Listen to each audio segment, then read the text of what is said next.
Hey guys, welcome back. We got another article here we're going to read on evolution, and I was actually going to put this video out last week, but there was a bug that hit our house. So I'm going to try to get through this as best as I can. I've been hacking up a storm. I got a cough drop right now, so I'm going to try to get through this quickly and try to make sense as well. But here it is. There's a study that came out a couple weeks ago talking about how evolution happens quicker than previously thought. And I'm going to go through this, and I'm going to say I agree here. I'm going to show you my rebuttal. I'm going to show you what this is talking about. So it might be kind of dry. I'm just going to read this article for a few minutes, and then I want to show you my rebuttal on what's going to happen here. So this is what it says. Brock research finds pace of evolution faster than previously thought. In response to targeting by trophy hunters, wild populations of bighorn sheep are now growing 10% smaller horns. So just keep this in mind. It's only talking about the horns. And we'll go a little further deep here, just 1 second. 10% smaller horns than they did less than 20 years ago, as a way to adapt and minimize the risk to their species. That rapid evolutionary interplay between hunter and hunted is an example described in a recently accepted paper in the Journal of Molecular Ecology entitled The Pace of Modern Life Revisited, co-authored by a research team at Brock University. Such adaptations can be measured as phenotypic rates of change and allow scientists to predict patterns of contemporary evolutionary changes. So just keep in mind, this is talking about on a scale. Just real briefly, there's microevolution and micro or macro. The macro aspect of saying one species completely evolved into another species. That's what I'm against. But the term micro, that's just variations within the gene code. And that's what this is talking about. So we're going to dive into that. Just keep that in mind, and I'm going to explain this a little bit deeper. The research paper by the paper's co-senior author, Brock University, assistant professor of biological sciences, Kyoko Go-Tanda, along with colleagues at 10 institutions around the world, shows evolution can be seen within a lifetime. I agree. In some species, anywhere from 2 to 200 generations is enough to exhibit change. Gotanda said, pointing out that for fruit flies, 200 generations is approximately 6 years. So keep in mind, talking about fruit flies, is the beginning and the end animal a fruit fly? Yes, nothing evolved. You're using existing information. We have come a long way from the old view of evolution as a slow process to the point where we are now realizing that everything is evolving all around us all the time, said co-senior author Andrew Henry, professor of biology at McGill University. Lead author Sarah Sanderson, a PhD candidate in biology at McGill, says the big question is how this rapid phenotypic change matters for populations, communities, ecosystems, and nature's contribution to people. Gotanda's team compiled many individual studies that have shown this type of evolution. They use the data to answer long-standing questions about how contemporary evolution works and provide a massive data set of these changes so other investigators can answer related questions. The team is responsible for adding 5,676 new estimates of phenotypic change to the list, representing a 77% increase. Sorry. I told you this is going to be tough me getting through this. Key to their findings are now how human disturbances such as trophy hunting influence change. We focused on human disturbances and found a small absolute difference in rates of change exist between human disturbed and natural populations, Gotanda said. You know what? I might not even read the rest of this. You can read it for yourself. I have the article linked. Basically, this is saying that the horns of this animal changed. There was a 10% reduction, and so they say this is evolution. So let me ask you, does this mean that this species of animal is going to evolve in a totally different species of animal? And the answer is no. We see these changes all throughout history. Let me show you what I mean by this. These are the two definitions. We have macro and microevolution. The only thing we ever see is micro variations, just variations within the gene code. Macroevolution refers to major evolutionary changes over time, the origin of new types of organisms from previously existing but different ancestral types. We don't see that. This is a religion. Examples of this would be fish descending from an invertebrate animal, of whales descending from land mammal. If you want to believe that, you can, go ahead. But that is not observed. If you look up the definition, look at the definition of science. It says it has to be observable and testable. We cannot observe this.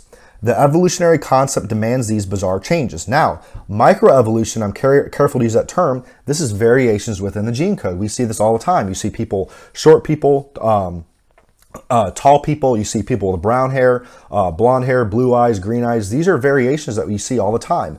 And that's what will happen. They'll take these little variations and then they'll apply their religion of macroevolution, saying that we evolved over time. This microevolution, variations within the gene code, is things that we can see. It's undeniable. Microevolution refers to varieties within a given type. Change happens within a group, but the descendant is clearly of the same type of ancestor. This might be better be called variation, there it is, or adaptation, but the changes are horizontal in effect, not vertical. Such changes might be accomplished by natural selection, in which a trait within the present variety is selected as the best for a given set of conditions, or accomplished by artificial selection, such as when dog breeders produce a new dog. We're going to talk about that in just a second. So, a question here. Was there any new information added when these horns are 10% smaller, or is there existing information being utilized? So there is no new information, you're just using existing information. And if you read the book of Genesis, it tells you that things will produce after their kind. And if you read this, and God created great whales and every living creature that moveth, which the waters brought forth abundantly, after their kind, and every winged fowl after his kind. It says this, I think it's 10 to 15 times just in the book of Genesis. Here it is, after their kind. Cattle and creeping thing and beasts of the earth, after their kind. We will see these things. And God made the beasts of the earth after their kind. There it is, after their kind. So the question is, what is a kind? Creationists agree. I was just kind of doing some research. It's probably most related to the family based on taxonomic rank. So you have species, genus, family, order, class, phylum, kingdom. And this is most related to the family. So what is family? Some families in the order are carnivora, for example, the Canidae, dogs, wolves, foxes. If you look at this, this picture, and it says here there's 12 different families in that select group. But if you look at this figure, no one really knows what the original animals were. But if you look back and you look at a dog, a wolf, a coyote, jackal, and a fox, it's possible these all had the same kind. We don't know if the fox, what was on the ark, or the dog, but if you look at these animals, these look kind of like the same kind. This looks totally different from a banana and a whale. But when you look back in the scheme of things, my 4-year-old come here and say, hey, look, these probably belong to the same kind. And the Bible tells us this is going to happen. You have variations within the gene code. You have short-haired dogs, long-haired dogs. You see different traits. When you look at this, here's some cats. The panther, the cheetah, the jaguar, the leopard. When you look at these, all of these have a common ancestor. And that common ancestor is a cat. And this is the variations with the gene code. This is what we observe. This is what we see today. But this doesn't mean that they evolve into fish or birds or something. I put out a video 2 weeks ago, talked about the fossil record, and there are no transitional forms. Richard Dawkins, Stephen Goulding, all these guys agree that there are no transitional forms within these different animals. I'd like to see them. When you look back at this is a new animal that was made. It's a cross between a donkey and a zebra. It's called a zonkey. But when you look back, if you look at that animal, if you put a donkey and a zebra next to each other, other than the stripes, they look pretty similar. No one will agree that maybe this is probably the same kind. Look at this. Look at all these dogs. All kinds of different dogs. And did you know all these dogs have a common ancestor? It's a dog. And no one disagrees with that. And again, this is the only thing you ever see, which is variations within the gene code. You're using existing information. There's nothing new added. And look at this. Even more amazing. The vast majority of these breeds are fewer than 500 years old. Indeed, most are fewer than 150 years old. I used to have a Doberman, and I think in the 1800s, I think it was like 1879, is when that dog was created. It took a human, took select traits, and created the Doberman. But they used information from dogs, existing information. There was nothing new added. It says biologists are puzzled about how tiny genetic changes can produce so many dog varieties in such a short period of time. So the majority of dogs you see today are under 500 years old. And something else I want to bring up is there's limitations. It says, thus it may even be technically true to say that rabbits are from Florida and Minnesota can interbreed, and hares from Minnesota and Alaska can interbreed, while Alaska and Florida remain totally incompatible. So there's limitations that you'll have. Florida rabbits and Alaska rabbits, they can no longer breed with each other. That gene, for whatever reason, has just totally gone obsolete. because of the two extremes. But Florida, Minnesota rabbits, they can breed. So there's limitations that happen. You'll never have a dog the size of Texas. You'll never have a dog the size of a cockroach. There's just limitations within those gene code. And look at this, English Bulldogs dying to please. The English Bulldog now ranks as number 4 most popular dog in America. This statistic has veterinary experts worried, and for good reason. Once considerably healthy dogs, 73% of bulldogs now suffer from hip dysplasia, a genetic condition that causes painful limping and arthritis. That happened to my Doberman. I used to have a Doberman, and she was, I think, just 2 or 3 years old, and she has hip dysplasia. There's certain traits, there's only limitations before you have negative effects. Their face and jaw are so badly compressed that there isn't enough space to fit all of their teeth, causing crooked teeth and painful overcrowding. I used to have a pug too, had this issue. Walk around, has this flat face, and it can barely breathe. It's sad, but it's kind of funny at the same time. Most bulldogs have elongated, soft palates that leave them gasping for breath, or worse, hospitalized with heat stroke after a few minutes of exercise. The English Bulldog now suffers from every genetic disease possible, and most die an early death. And I think this article even talks about how after a few years, this dog breed is totally going to be gone. A recent survey by the British Kennel Club revealed the average lifespan of America's favorite mascot is only 8.25 years, almost 30% shorter than all other dog breeds. Humane Society President Wayne Pacelli calls the English Bulldog the most extreme example of genetic manipulation in the dog breeding world. Originally considered a healthy and athletic breed, bulldogs have been transformed into a monstrosity of genetic illnesses. With A-list celebs spending as much as $50,000 on a bulldog puppy, reckless breeders continue to destroy the health of the iconic breed by creating puppies with gigantic heads, heavy wrinkling, and short, unnatural bodies that are barely functional. And here's the last part of this article. What's interesting, are we driving the bulldog extinct? English bulldogs can no longer breed naturally. The male bulldog's heavy front and awkward shape make reaching the female all but impossible, so having breeding issues. For bulldogs, letting nature take its course can be deadly. Males become exhausted, without being supervised will overheat, vomit, and could die due to the strain. Bulldog puppies have heads so large that they can't fit it through their mother's birth canal, resulting in 80% of bulldog births being performed via cesarean section. So that's the issue here, is there's limitations. And if you look at all the examples of so-called evolution, it's just variations with a gene code.